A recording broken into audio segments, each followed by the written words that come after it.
Welcome to the Financial Freedom Secrets Show. This is your host, Jackson Millan, the Wealth Mentor, helping business owners create financial freedom faster by mastering the language of money. Want to see how well you're tracking towards financial freedom?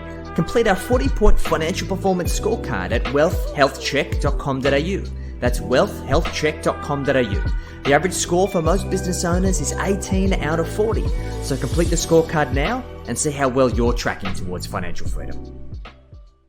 G'day guys, this is Jackson Millan, the Wealth Mentor, and we're here for another episode of the Financial Freedom Secrets Show. And I'm actually really excited about this episode as I have a new friend, Steve Hui from iFLYflat, and we're talking about a bit of a topic that is a little bit contentious. So a little bit of a backstory. A number of years ago, I wrote a report around the value of credit card rewards programs. And I find that for many people, they place a lot more emotional equity into the value of the points than what they actually realize. And then through a recent journey of me going through actually proving it with my own money, we've accumulated a ton of points and we're basically putting it to the test. And I found myself at the pointy end of looking to go and try and book flights. And I found it really, really overwhelming. And when I was actually doing the calculations, it just didn't make a lot of sense.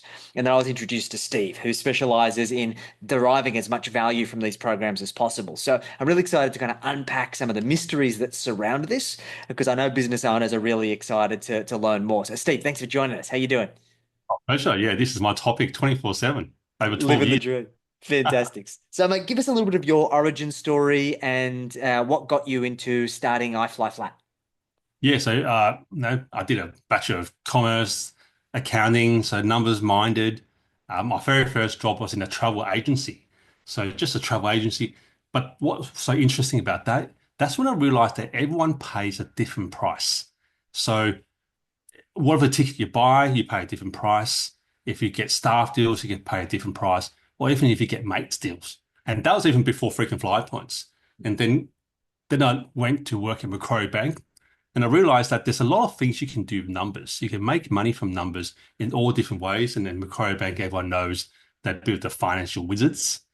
And that's when the penny dropped for me around points, because I started flying back and forth to India for work and got some points of my own. Prior to that, I was never interested in points. But once you get enough points, then you realize, what can I do with these points? And I realized I could fly myself business class to Singapore that was worth about $4,000. And then that's when, for me, it's like, wow, these points have some real value to them. Fantastic, mate. So what is it that your business does exactly? How do you help people? Yeah, so we've helped people use their points to book business class. So whether they BYO points, whether they got Amex, Virgin, whatever points they've got, we turn those points into business class flights that they otherwise may not be able to find themselves.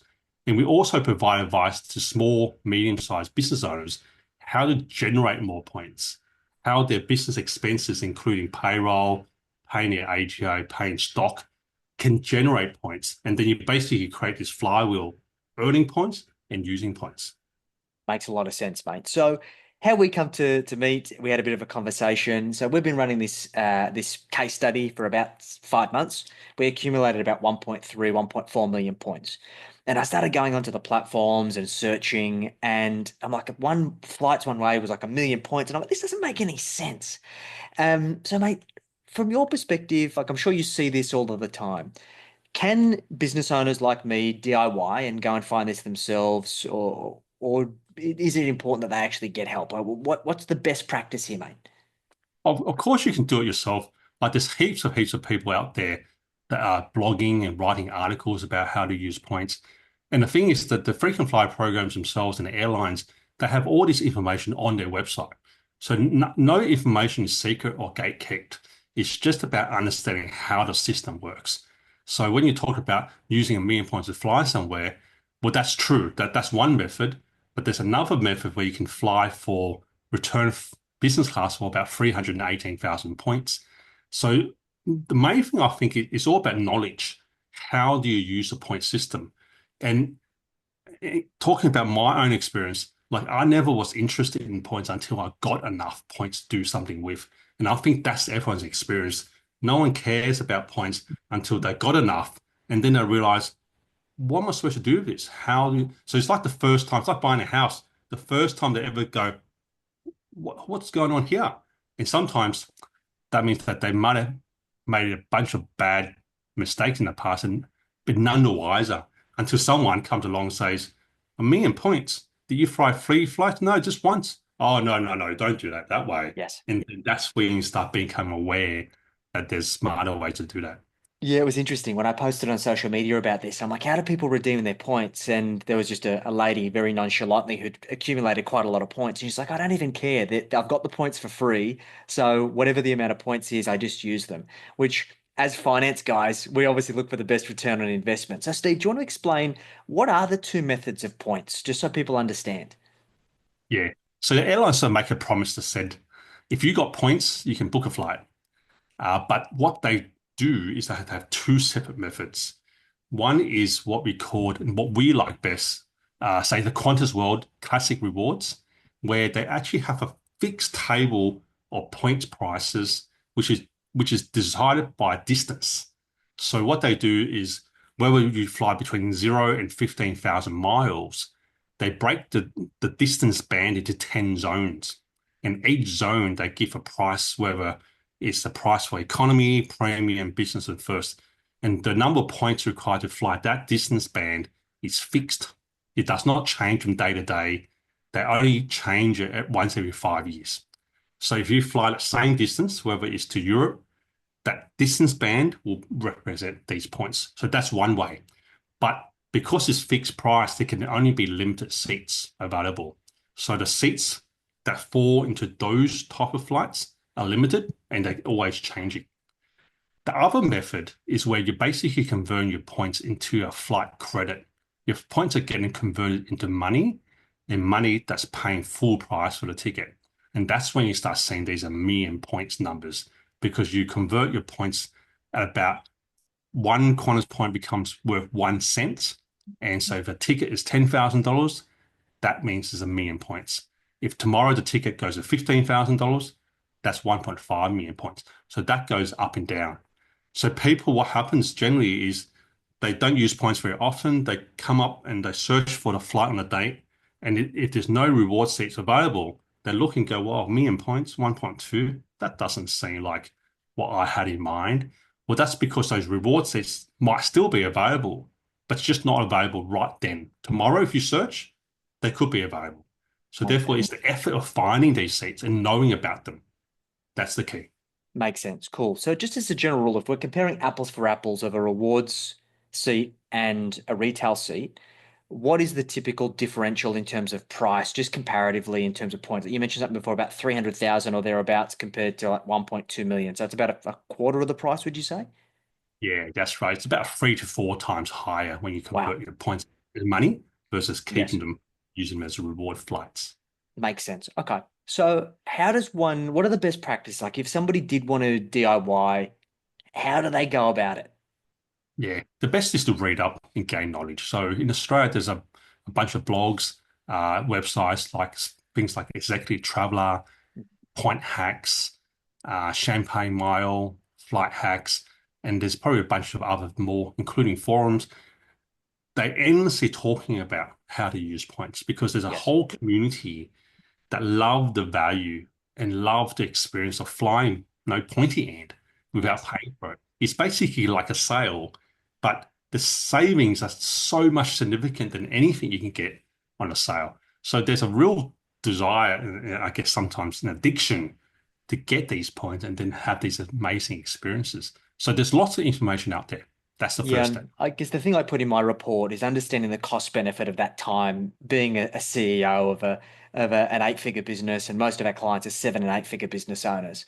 So, from my investigations, particularly as an amateur, obviously somebody who's not doing this every single day, you might do it once or twice a year, right? Given that there's a learning curve each time, and it could take between 5 and 7 hours of research to try and secure those seats. So if you apply an hourly rate to that, there's obviously a significant cost that I think business owners need to weigh up. And I think there's a lot of bargain hunters out there that they like the romantic idea of the points more than the intrinsic value. So I think it's important consideration, which yeah, I guess is the reason why services like yours exist, right? Yeah, that's right. So we help the people who just wanted to get the job done because Mm, they got other things on their plate. So there's a lot of enthusiasts that got heaps of time, happy to do it themselves. And so we service the market that don't have heaps of time and just want Yes. the job done. Makes a lot of sense. Fantastic. Great. Okay. So then obviously there's going to need to be a certain amount of points and in turn a certain amount of spending for people to even think about this in the first place. So in your experience, mate, what is the amount of spending and points that people really need for this to be worth their while? Yeah, I think the best way I think of it is how many points to fly somewhere. Mhm. And going business class to Europe is a good bellwether because that's the longest long haul flight. And Yes. generally, if you buy cash, that's a 12 or $15,000 cash ticket. Mhm. So you need about 350,000 points to do a return business class flight, one seat to anywhere in Europe. Roughly, you earn 1 point per dollar spent. So on a credit card and an Amex card, every dollar you spend on that card paying bills, you actually get 2.25 Amex points, but that converts on a 2-to-1 basis back into airline points. So Makes sense. roughly, let's say $1 spent gets you one airline point. So therefore, to get 350,000 points, you've got to spend $350,000. So that's like the minimum. If someone spends $350,000 a year running the business, that scores of one return business class flight to Europe. But generally, people don't fly by themselves. No. So they want to fly with two people. So you sort of need double that. So Yes. therefore, the sweet spot starts when companies are spending at least $500,000 a year paying bills in order to generate the points. So therefore, they can score a flight once every year, twice or so, whatever frequency they fly, and get something. Yes. Because the same system works if you take 5 years to accumulate, but taking 5 years to accumulate is just a very slow process. It is. Yeah, business owners don't like to wait. They want everything yesterday. So yeah, that's definitely a key consideration. Now, in terms of time frame, mate, so is there a sweet spot in terms of how far in advance people should be considering? So let's say I want to go to Europe with my partner. Is that something that it's better to do it on a short time frame, or is it better that I'm planning 12 months in advance? What have you found to be the sweet spot, Steve? The longer in advance, the better, generally, Okay. because what it does is it gives you more time to search. Because finding points is like fishing. Yes. There could be seats at any time. And what you asked is a very common question. There's actually no formula to it. Like if you wanted to fly somewhere this weekend, you could find seats or you could not find seats. Same applies if you're flying somewhere, next March. You sort of feel, well, that's a long time away. There should be seats. But you don't know there's seats until you actually look to see their seats. The seats are either there or they're not there. So generally, the more time you in advance, the better. Only it means it's less stress. Because if you want to fly somewhere this weekend, well, then time's ticking. If there's Of no seats course. today, no seats tomorrow, you've got to make a decision at some Yes. point in time. So the earlier you know that you're going and your dates are pretty much locked in, start searching because chances are you'll be able to find something and lock that in. And you could probably improve on it over time. But if you don't have much time, there's not much time to improve on the flight that you found. Makes sense. And mate, with your best clients, do you find that they're coming to you saying, Steve, I want to go to Europe and I've got this specific date in mind? Or are they saying, I want to go to Europe, fine, tell me when I can go with points? Or are they saying, I've got this many points and I want to go around this time of year. Can you tell me where I can go? How does that conversation typically go? Yeah, it's actually, there's a whole bunch of different, all those three examples exist, but Yes. most of it is the first one where they have a specific date and place to go. They might not be super fixed in the date. They might say, well, I can go on the 5th of July, maybe earliest on the 2nd, but no later than 7th. They have a small range. Some people have a hard date that they have to arrive by because they have an event. But then that means that also when they're coming home, they're a little bit more flexible. So a little bit of flexi does help because it means that you're not just looking for flights, a certain number of flights, because there's no certain number of departures per day. Sure. If you're only looking for a certain date, then you're really looking for one seat amongst only X number of seats available at all. If you have multiple dates, then now your ability to find more seats expands. And then lastly, if you're flexible in where you fly to. So a lot of people going to Europe goes, well, I don't mind if it's London or Manchester or Paris or Amsterdam, somewhere around there is fine because they're hopping around anyway. then what that means is that more destinations mean more flights and Yes. more dates. Now your chances of flying increases even more. So it basically comes down to that type of thinking that Yeah. leads to found. Great. Okay. And is there a typical success rate that you work off, Steve? Just to set expectations with people?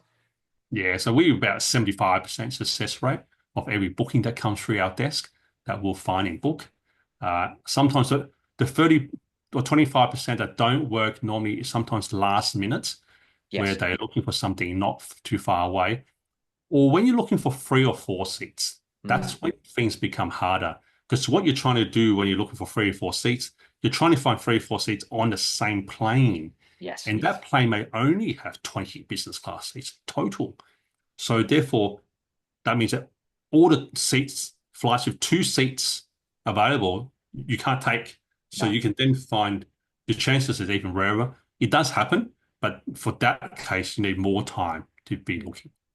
And it's interesting. There seems to be quite a bit of commentary at the moment of people who've been doing this for quite a long while that it is getting more difficult to find reward seats. Is that your experience, Steve? Yeah, so it's a supply and demand issue as well because right now airlines have been able to sell the seats for quite expensive. So Yes. they're thinking, well, should we take the cash or should we have the points? So of course, most of the time you take the cash, Mm. but also the way the airlines have released seats have changed. Mm. So in the past, Qantas, for example, would release seats when the window opens, uh, and then we'll have certain times when they drop seats. Now it's complete random. So Yes. the visualization is like throwing chips to seagulls. Anytime they could suddenly have seats, and then it's all up to you to jump in fast, and they'll be gone. Yeah, interesting. Yeah, look, and I think this is why people like myself, we just put this in the too hard basket because it just becomes too overwhelming. And then we end up just accumulating points and doing nothing with it, which I guess is a great segue into your offering. So, Steve, when you work with clients, like, what's your value proposition? How does that work if people want to get help making these bookings? Yeah, so the value proposition is basically the fact that you can fly business class at a fraction of the price. Mm. So the whole idea is if you're going to fly to Europe, it's going to cost you 10, 12, $15,000 per ticket. And if you're flying for 2, 3, 4 people, those numbers add up very fast. So that means that your ability to fly is reduced because of the cost involved. And the number two factor is because of the cost involved, you want to go for longer. So you're not going to go for 3 days. You want to go for 1 week, 2 weeks, 3 weeks. And then when you apply that back to people's actual schedules, they don't have 3 weeks available the whole year. That means that trip never happens because they're trying to pack so much in. Using points, you're basically flying for, if you have points already, then you're only paying the ticket taxes when you fly. So that means a flight to Europe, ticket tax is about $2,000. So therefore you get to fly business class for $2,000. When you fly for $2,000, then the ability to go for four days is much more economical than $15,000 for 4 days. So what we try to do is basically change a paradigm for people that travel is just like as good as catching a bus or a train. Not this big, like super important event that has to all ducks in a row. So we help people earn points and we help people use them. And then we charge them a fee of $1,900 per seat return to find and book the seat on a success basis. So the proposition basically, if you got points, you've got a trip. If you can't use your points, then you really have two options. You either buy business class, pay top dollar, you buy economy and you make a request and upgrade and hope for the best. But if you don't get an upgrade, you're flying economy. So people sort of our age and plus, they don't want to fly economy. They'd rather not go. So we give them the certainty that we found and booked business class for them with their points. So they get to save $5,000 or $10,000 per ticket. I think that's why it's worth doing. Makes a lot of sense, mate. Fantastic. And for those people who are looking to get help with optimizing their points as a business owner, what does that look like in terms of how you work with businesses, Steve? Yeah, so now you can earn points on every dollar your business spends. So now you can earn points on payroll, paying the ATO, stocks, suppliers, even foreign exchange. So basically, every dollar your business pushes money out to pays money, you have ability to earn points. But those points come for a fee. So the intermediaries, payment services, or credit cards, they charge a fee. So effectively, I think the best way to think of it is everyone pays bills by EFT. You earn no points, but no fees. But if you deliberately say, I want to pay these bills by credit card, you're paying a fee for the points. So the magic of getting it right is that it's like buy low, sell high, Yes. or like running a business. Your cost price needs to be low enough and that you can swap those what you paid for into a higher thing. So what we've designed a way is basically you can fly business class for about six, seven, $8,000 a Europe uh, as a flat price compared to 12, 15 on a variable price because we design a way where if you pay your wages, it will only cost you 1.8% fee. If you pay your ATO, you can actually earn points 3 times for 3 sets of fees. The thing I think for most business owners, and maybe this might be getting a bit technical, is what is the unit cost? How much are you collecting those points for? Yeah. Because if you can collect your points at a right price and you can use them at a higher value, then you basically create a discount for yourself. There's an arbitrage that exists. And look, I think this is the way people need to approach it. And this is why, as finance guys, we do the maths to help people. There's two types of people, in my opinion. There's people who just love the idea of getting the points and they feel like they're getting something for nothing. And if that's the case, then you can be very nonchalant about how you allocate them and be frivolous with it. But the reality of the matter is going to be that your cost to accumulate the points will exceed the benefit that you receive as a result of the points. So it's very much a qualitative thing, and financially is not the most intelligent way.